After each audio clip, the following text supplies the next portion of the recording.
Now it's time for tip-episodes with quick tips you should know. Techniques you can implement into your workflow right here on A Tale, oh yeah, A Tale of Two Hygienists. Welcome back, everyone, to this week's tip-episode. I'm your host, Andrew Johnston, and today I wanted to tackle treating burnout.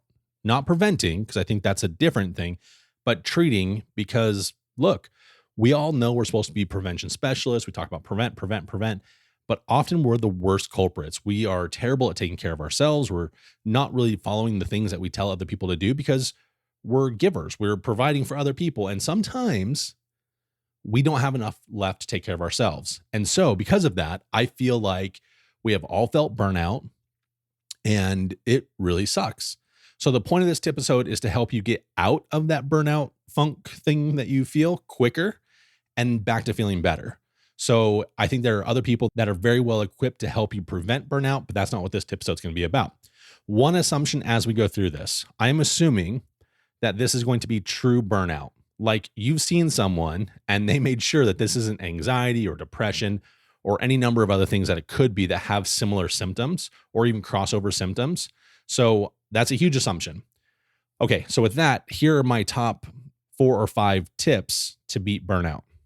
Number 1, this is an obvious one, I think. It's take a vacation. But I mean this in the broadest sense of the term and not like something that you have to extensively plan for or spend a ton of money. Like this is the ultimate vacation. I'm not talking about that because I think that defeats the purpose. I'm just talking about something that truly allows you to relax and let go of the things that are causing you burnout. So if that's work, then you can temporarily mute your social media alerts that are coming from the office or your coworkers. You're not going to be thinking about patients coming up. Just put it all out of your head. Keep yourself occupied on this break. And that could be with books or movies, puzzles, board games.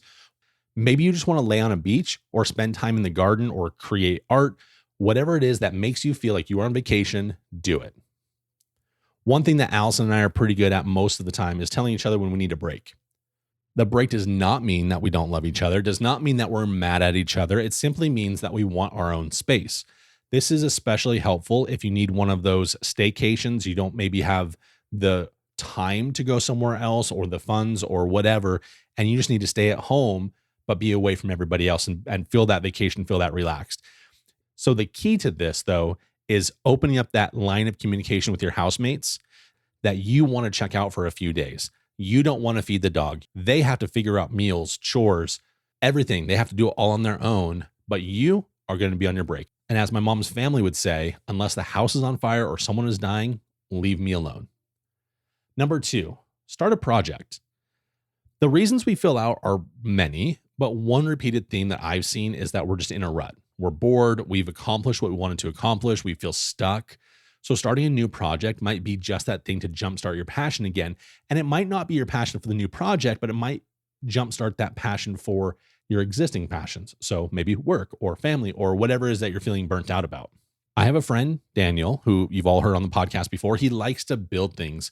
And sometimes it's woodworking. Sometimes it's a new instrument that he'll create. I just saw yesterday, or maybe it was earlier today, that he did this really cool thing with these LED lights as an hourglass, so that when you tilt the hourglass upside down, the lights slowly fade from that top portion, and then they build up on the bottom portion, just like you would see in an hourglass with the sand. I think that's really cool. I think you all know my story probably. I started this podcast largely because I was trying to fend off some burnout, and I wanted to do more and learn something new. But what about you, though? I think that everyone is just individualistic. Are there pictures in your house that you want to get new pictures of, or you want to put them in new frames? You want to refinish the coffee table or change the tile in the bathroom? Maybe it's, I don't know. It could be a lot of things. The list is really almost endless, but sometimes people simply do not know how to find a new project. So one great resource is the old Google machine, but put in that search term of things to do in retirement. Now, I know that you aren't ready to retire yet, probably, but retirees know that they need to find something to do. And you'll be surprised about how many projects that they have on those listed sites. So that would be a good place to start. Number 3, give back.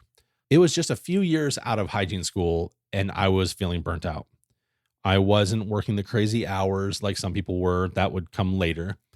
I didn't have a lot on my plate actually at work. And I think maybe, in fact, that was probably a contributing factor because I was always trying to look for something to do, which made me feel terrible about being there, getting paid my wages, and having other people just know that I wasn't carrying the same workload as them. It made me feel terrible. It was this weird position. And I'm not going to get into all this on the show, but sometimes I think not working enough is just as bad as being overworked, the whole idle hands and all of that stuff. So I wanted to do more. I found opportunities to do dental mission work. I started locally at a clinic, and then I started to travel abroad and help out on those trips. I had moved into a new community recently at that time and started helping out neighbors with little things like watching their animals while they're away, or helping someone move in and out of the house, mowing lawns for a neighbor, cleaning up at a local park, just any little tiny thing to kind of help give me a sense and purpose of this community outside of the operatory. Because I think for me, and probably for many of you, we get this tunnel vision when we work. We have the schedule to keep. And from the moment we walk in to the moment we walk out, the things have to be done on time and in sequence. And it's the same freaking thing all the time, right? You do the one thing, then you start all that stuff over for another hour, for another hour, for another hour. And sure, there are differences in the appointment types, but essentially when you've been doing it for quite some time, it does become pretty repetitive. And this repetitive action narrows our focus into thinking that this is life. This is all there is for life. And that's not true. There's so much more out there.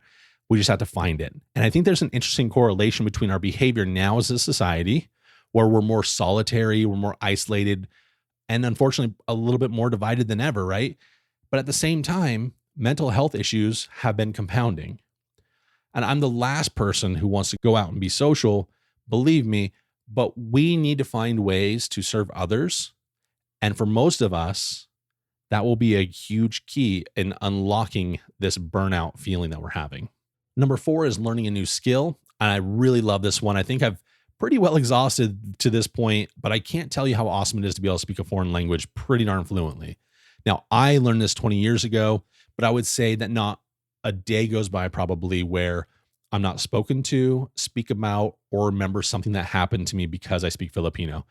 It is the gift that keeps on giving. I also had a doctor who loved to play the guitar, and he played a little bit in town at some local bars and things like that. But always during downtime, he was playing in the back. There are new technologies that are emerging, like artificial intelligence. Learning how to leverage that into the day-to-day operations of people will not only probably be a fun little skill to learn, but potentially financially rewarding if you are looking for maybe a shift in your career path. So lots of things, lots of upside to learning a new skill, in addition to it just taking your mind off of the thing that is draining you or burning you out. And then number 5, also, I think just like number 1, a pretty darn obvious one, but it's get rid of your toxic traits, toxic environments, and toxic people. There's not probably a whole lot more that can be said there. There are people in your life who will tell you it's normal to be burned out because they are too. So misery loves company. We're all burned out together. It's okay. Don't worry about it. Well, it's not normal, and it's not okay to be in that environment. And maybe some of you have some traits yourself that you love, but that are actually really bad. They're toxic and they need to change. This is where professional help comes in, because we're not always the best judges of our own behavior and our own mental, emotional, spiritual health. An objective third party who is trained for this is the person who can help you identify the people, places, and things that might need some adjustment in your life. And it's hard. It's not fun. Your best friend might be the person that is the worst for you. I've seen it. I've been a part of it. I probably, for some people, have been that friend that was not the right person because I was complaining about work, or I was complaining about a coworker too often, or, working conditions. And I just wasn't happy, or I wasn't having fun. I was bringing everything down. In the moment, it felt very therapeutic, but in reality, it doesn't change anything, and it brings other people down. And so staying in that situation, you're not only hurting yourself, but you're perpetuating your burnout, you're perpetuating your mental health, and you need to find a way, with a professional help or not, to remove all that toxicity. And I think that that'll be huge in your life. Now, again, this isn't for everybody. Now, and all of these points aren't for everybody. They speak to everyone a little bit different. I have a link in the show notes that I think will help a very specific type of listener that's listening today. And essentially, it's about finding out what to do with your life. So maybe you've made a mistake with dentistry and you're like, look, dentistry is not for me. I shouldn't have done it. Or maybe you are really accomplished in dentistry and you love it and you're like, hey, I've done it. I'm, checking out. I want to do the next thing. I need a new challenge. But you're not maybe sure what to go into. Well, that's what this link is all about. This link is going to help you analyze that and help you learn more about yourself. Anyway, I hope no one actually needs the information in this tip episode. Law of averages says that probably many of us do need some of these tips. And this isn't a comprehensive list. There are plenty of places online that could probably speak to this even better than I spoke to it today. But there are a lot of us who are in this rolling cycle or periodically in and out of burnout mode, right? Don't be ashamed of it. It happens to everybody. We just need to figure out how to overcome it. So I hope you all can search out ways to prevent it from happening. There are plenty of great courses out there. But if not, remember, it's temporary. You can cope long enough to be able to see to the other side. Thank you so much for listening. Feel free to drop me an email, andrew@A-Tale-of-Two-Hygienists. Have a great weekend, everybody. A Tale of Two Hygienists.